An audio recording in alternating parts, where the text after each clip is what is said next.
বলছেন, আসসালামু আলাইকুম শেখ রহমতুল্লাহ। আমার প্রশ্ন, কেউ মারা গেলে আমরা তার বাড়িতে গেলে কি কালেমা পড়ব না অন্য কিছু জানাবেন? কিছুই পড়বেন না।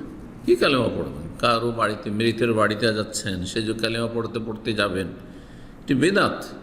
এই মর্মে এমন কোনো কিছু প্রমাণিত না, সাব্যস্ত না। সুতরাং যদি কেউ লা ইলাহা ইল্লাল্লাহ পড়তে পড়তে যায়, আস্তাগফিরুল্লাহ পড়তে যায়, তওবা পড়তে পড়তে যায়, সবগুলি বেদাত। কোনো আমল এখানে নেই করণীয়। জি, বরং দুনিয়ার আলোচনা করবেন না, দুনিয়াদারি করবেন না। দুনিয়ার গাল গল্প চলছে, অথচ মৃতের বাড়ি যাচ্ছেন বা মৃতকে দেখতে যাচ্ছেন, জানাজায় যাচ্ছেন, বিদায় করতে যাচ্ছেন ইত্যাদি। তো দিনের কথা বলবেন, আখেরাতের কথা নিজে স্মরণ করবেন, অন্যদেরকে স্মরণ করবেন।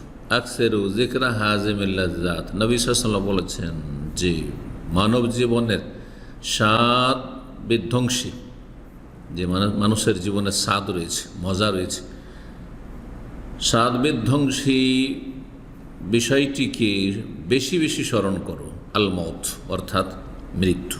মৃত্যু মানুষের দুনিয়ার সমস্ত স্বাদকে ধ্বংস করে দেয়।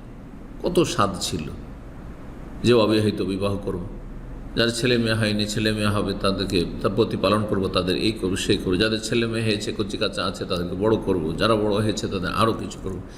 এতদিন পর্যন্ত এই করেছে, আগামী দিনগুলিতে এই করব। কত না প্ল্যান, পরিকল্পনা, সমস্তকে ধূলিসাৎ করে দেয় এই মরণ। এটাকে বেশি বেশি স্মরণ করতে হবে। বেশি বেশি স্মরণ করা মানে মুখে স্মরণ করা না যে মরতে হবে মরতে হবে।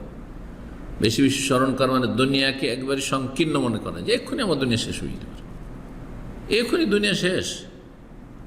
দেখছেন যেসব দুর্ঘটনা ঘটছে, এই যে বিমান দুর্ঘটনা হইল, তারা ভাবতে পেরেছিল যে আমরা এক্ষুনি শেষ, মুহূর্তের মধ্যেই এতগুলি মানুষ একসাথে শেষ। সুবহানাল্লাহ। তার একজন আপনিও হইতে পারেন, আমি হইতে পারি। আল্লাহ হেফাজত করুন। নাসালুল্লাহ সালামাত ওয়াল আফিয়া। আল্লাহ আমাদের দিন দুনিয়া ভালো করুন, শেষ অবস্থা আল্লাহ আমাদের আরও ভালো করুন। কালেমা তাইয়্যিবার উপর আল্লাহ রাব্বুল আমাদেরকে মরণ দান করুন।